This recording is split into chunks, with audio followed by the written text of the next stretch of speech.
Hello guys, welcome back to my channel. मैं निशा। आज मैं आप लोगों के लेके आई हूँ। देखिए, जो लोग भी किसी भी यूपी टेट या फिर सुपर टेट की प्रिपरेशन कर रहे हैं या फिर सी टेट दिसंबर की तैयारी कर रहे हैं, तो उनके लिए भी मोस्ट इम्पॉर्टेंट ये सीडीपी के जो क्लास हैं, आप लोग सभी लोगों के लिए इम्पॉर्टेंट क्लास है। तो जिन लोगों ने इससे पहले की क्लासेस नहीं देखी हैं तो उन क्लासेस को भी देख लीजिए, और जल्दी आप लोगों का सी टेट जो दिसंबर में होने वाला है तो उसका भी नोटिफिकेशन आ जाएगा और जल्दी उसकी भी क्लासेस स्टार्ट हो जाएंगी। तो चलिए स्टार्ट करते हैं। ये क्वेश्चंस इंपॉर्टेंट क्वेश्चंस हैं, और इससे पहले मैंने 15 क्वेश्चंस आपके इससे पहले की वीडियोस में कराए हैं और 15 क्वेश्चंस इसमें कराऊंगे। तो यहाँ पे क्वेश्चन नंबर हमारा है 16। बुद्धि यानी कि इंटेलिजेंस और एवं सृजनात्मकता क्रिएटिविटी में किस प्रकार का सहसंबंध पाया जाता है। तो इसमें जो कोरिलेशन है जो पाई जाती है, इसको कह रहे हैं कि जो बुद्धि है, देखिए बुद्धि और सृजनात्मकता में किस प्रकार का सहसंबंध यानी कि कोरिलेशन पाया जाता है। तो किससे इसमें धनात्मक पाया जाता है। कैसा पाया जाता है? धनात्मक पाया जाता है। तो बुद्धि एवं सृजनात्मकता दो अलग अलग घटक होते हैं, फिर भी इन दोनों घटकों को धनात्मक संबंधों द्वारा जोड़ा जाता है। बुद्धि का स्तर बढ़ने पर सृजनात्मकता में वृद्धि होती है तथा बुद्धि के घटने पर सृजनात्मकता में कमी होती है। यानी कि यहाँ पे कह रहे हैं कि जैसे जब बुद्धि जो है, बुद्धि का स्तर जब बढ़ेगा तो हमारे क्या होगा, सृजनात्मकता में भी वृद्धि होगी। किस में होगी? सृजनात्मकता में भी वृद्धि होगी। तथा बुद्धि का जब मंद बुद्धि होगी तो सृजनात्मकता में भी हमारी कमी आती दिखाई देगी आपको।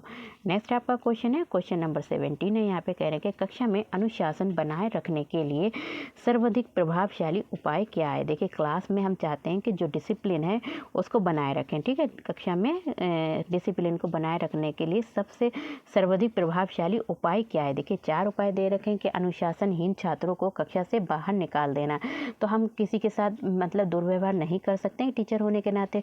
तो हम ऐसा नहीं करेंगे। जो बच्चे मतलब ठीक नहीं हैं या फिर शोर वगैरह करते हैं, जो डिसिप्लिन में नहीं है, तो उन्हें हम बाहर निकाल, तो ये भी नहीं सही। शिक्षण को रोचक एवं व्यवहारिक बनाना और छात्रों के अभिभावकों को सूचित करना, अनुशासनहीन छात्रों को विशिष्ट सुविधाएं प्रदान करना। तो इसमें हम क्या कर सकते हैं, जो भी हम उन्हें पढ़ा रहे हैं तो उसी को हम क्या है, रोचक और व्यवहारिक बनाएंगे, ताकि वो बच्चे भी जो है इसमें इन्वॉल्व हो जाएं, और जो है जो भी है इससे जो है जो भी हमारा क्लासरूम का अनुशासन है वो भी बना रहेगा। नेक्स्ट आपका क्वेश्चन है, क्वेश्चन नंबर 18 है। यहाँ पे कह रहे हैं कि शैशव अवस्था में बच्चों के क्रियाकलाप डैश होते हैं। देखिए, शैशव अवस्था में जो बच्चे क्रियाकलाप करते हैं, जो भी हाथ से पैर से काम करते हैं, तो वो किस पर निर्भर करते हैं। तो वो होते हैं मूल प्रवर्त्यात्मक होते हैं। कैसे होते हैं? मूल प्रवर्त्यात्मक होते हैं। तो 0 से 6 वर्ष तक की अवस्था बालक की शैशव अवस्था कहलाती है। तो बालक की शैशव अवस्था जो कहलाती है वो हमारी कैसे कहलाती है? 0 से 6 वर्ष का बच्चा हो तो बालक का शैशव अवस्था कहलाती है। इस अवस्था में शिशु अपने मूल प्रवृत्ति के अनुसार ही व्यवहार करता है। जैसे गुस्सा आने पर कैसे का बच्चा जो होता है, गुस्सा आता है तो क्या करता है? रोता है। जैसे कि मान लीजिए कि एक छोटा बच्चा है, उसकी मम्मी कोई काम कर रही है, उसे क्या आ जाता है, एकदम गुस्सा आ जाता है, तो वो क्या करता है, तो हंसकर तो अपनी मम्मा को नहीं बुलाता है, लेकिन कैसे बुलाता है, वो रो कर वहाँ पर अपने मम्मा को बुलाता है, बहुत ज़्यादा चीखता है ताकि वो आकर हमें ले ले।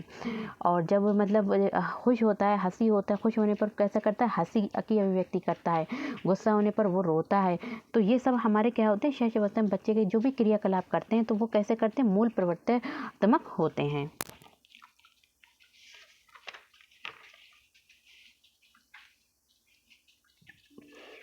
नेक्स्ट आपका क्वेश्चन है, यहाँ पे क्वेश्चन नंबर 19 है। यहाँ पे कहने कि जिन विद्यालयों में समेकित शिक्षा की बात यहाँ पे समावेशी शिक्षा की कही जा रही है। समेकित या फिर समावेशी शिक्षा, ठीक है, दी जाती है, उनके शिक्षकों को किस क्षेत्र में विशेष में प्रशिक्षित करना चाहिए। कह रहे हैं कि ऐसे विद्यालय जहाँ पर समावेशी शिक्षा यानी कि इंक्लूसिव एजुकेशन दी जाती है, तो जो उनके टीचर्स हैं, उस विद्यालय के जो भी टीचर्स हैं, तो उनको किस क्षेत्र में, किस स्कोप में उन्हें विशेष प्रशिक्षित करना चाहिए। तो किस में प्रशिक्षित करना चाहिए? विशेष आवश्यकता वाले बच्चों की पहचान और शिक्षण में। कैसे हम उनके विशेष आवश्यकता वाले बच्चों की पहचान कर सकते हैं, बच्चों को हम आइडेंटिफाई कर सकते हैं और उन्हें कैसे उनको शिक्षित कर सकते हैं। नेक्स्ट आपका क्वेश्चन है, क्वेश्चन नंबर 20। यहाँ पे कह रहे हैं कि निम्नलिखित में से किस समूह के बच्चों को समायोजन की समस्या होती है। तो निम्नलिखित में से किस समूह के बच्चों को समायोजन की समस्या होती है। तो समायोजन की समस्या यानी कि एडजस्ट करने की समस्या होती है। कैसे समूह के, यानी कि औसत बुद्धि वाले बच्चों को, ग्रामीण बच्चों वालों को, अध्ययनशील बच्चों को, कुशाग्र बुद्धि वाले बच्चों को। तो किसे? कुशाग्र बुद्धि वाले बच्चों को जो होती है एडजस्ट समायोजन करने में क्या होती है, समस्या होती है। क्यों होती है? देखिए, कुशाग्र बुद्धि वाले बच्चों को समायोजन करने में समस्या होती है। क्यों होती है? क्योंकि ऐसे बच्चों के लिए शिक्षा का सफल कार्यक्रम वही हो सकता है जिसका उद्देश्य उनकी विभिन्न योग्यताओं का विकास करना हो। अतः यही कारण है कि विद्यालय में विद्यालय में क्या देखा जाता है? समानता ये देखा जाता है कि जो कुशाग्र बुद्धि वाले बच्चे होते हैं वो समानता जो होते हैं वो अपने आप को क्या करते हैं? समायोजित नहीं कर पाते हैं।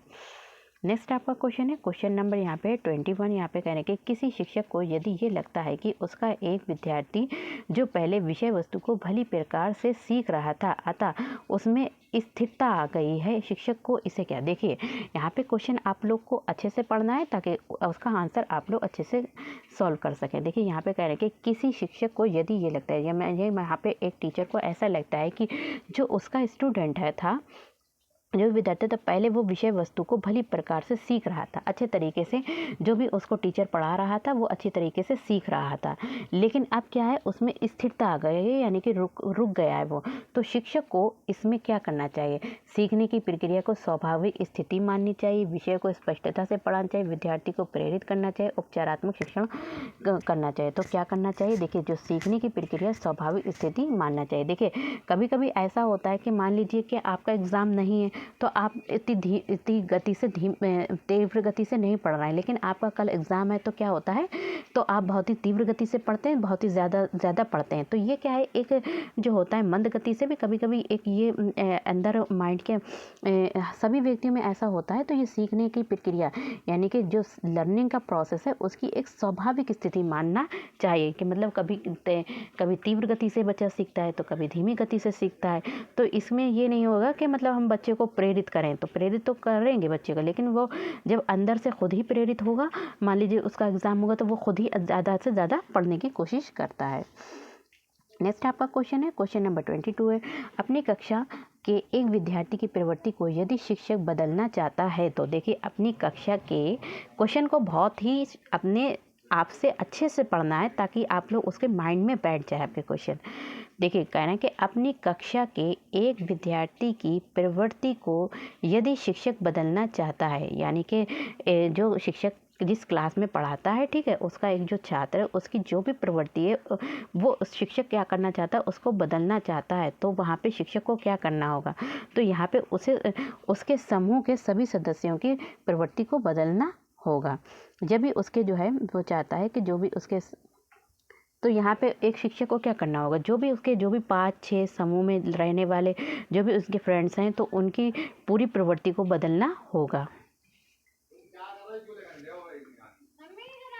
नेक्स्ट आपका क्वेश्चन है, क्वेश्चन नंबर 23 है, विकास का वही संबंध परिपक्वता से है जो उद्दीपन का किससे है? तो जो उद्दीपन का प्रतिक्रिया से है। किससे? विकास का वही संबंध परिपक्वता से है और जो उद्दीपन का किससे? प्रतिक्रिया से है। देखिए विकास का व्यक्ति का विकास क्रमिक रूप में होता है, यानी कि क्रम में होता है। जैसे जैसे व्यक्ति का विकास होता जाता है वैसे वैसे उसमें परिपक्वता आती जाती है। जैसे जैसे मान लीजिए कि एक छोटा बच्चा है, जैसे एक छोटा बच्चा है, फिर थोड़ा दिनों बाद और बड़ा हुआ तो उसमें क्या होती है? परिपक्वता आती जाती है, मैच्योरिटी आती रहती है। तो जैसे जैसे विकास का कह रहे हैं कि विकास का वही संबंध परिपक्वता से है जो उद्दीपन का किससे? प्रतिक्रिया से है। नेक्स्ट का आपका क्वेश्चन है, क्वेश्चन नंबर 24 है, यहाँ पे कह रहे हैं कि पियाजे मुख्यतः डैश के क्षेत्र में योगदान के लिए जाने जाते हैं। तो पियाजे किसके लिए जाने जाते हैं? तो पियाजे जो हैं वो किसके विकास के लिए जाने जाते हैं? तो यहाँ पे है ज्ञानात्मक विकास के बारे में जाने जाते हैं। तो पियाजे ने जो सिद्धांत दिया था वो आपका ज्ञानात्मक विकास का सिद्धांत दिया था, संज्ञानात्मक विकास का सिद्धांत दिया था, बौद्धिक विकास का सिद्धांत दिया था। देखिए बौद्धिक विकास का सिद्धांत पियाजे ने दिया था, संज्ञानात्मक विकास का सिद्धांत पियाजे ने दिया था और आपका ज्ञानात्मक विकास का सिद्धांत पियाजे ने दिया था। तो अलग अलग नेम्स हैं लेकिन सभी नाम ये जो सिद्धांत दिए हैं वो आपके पियाजे ने दिए। देखिए भाषा विकास और एक नैतिक विकास का सिद्धांत आपका कोहलबर्ग ने दिया था। भाषा विकास से ये चॉम्स्की से संबंधित है और सामाजिक विकास जो है हमारा कौन है? नैतिक विकास से संबंधित है, कोहलबर्ग ने, और सामाजिक कोहलबर्ग ने दिया था। देखिए लॉरेंस कोहलबर्ग ने दिया था। नेक्स्ट आपका क्वेश्चन है, क्वेश्चन नंबर 25 है, जब कभी दो या दो से अधिक व्यक्ति एक साथ मिलते हैं और एक दूसरे को प्रभावित करते हैं तो वे एक सामाजिक समूह का निर्माण करते हैं, तो ये कथन क्या है? तो देखिए, जब दो या दो से अधिक व्यक्ति मिलते हैं, मान लीजिए कि यहाँ पे दो व्यक्ति, एक ये व्यक्ति है, एक ये व्यक्ति, जब क्या मिले, ये एक दूसरे से क्या बातचीत कर रहे हैं, मिल रहे हैं, एक दूसरे को क्या करते हैं, प्रभावित करते हैं, तो वे एक सामाजिक समूह का निर्माण करते हैं। तो ये क्या होता है, एक सामाजिक समूह का क्या हो जाता है, जब एक दूसरे से हम बात करते हैं तो क्या होता है, एक सामाजिक समूह का क्या हो जाता है, निर्माण होता है। तो ये कथन क्या है?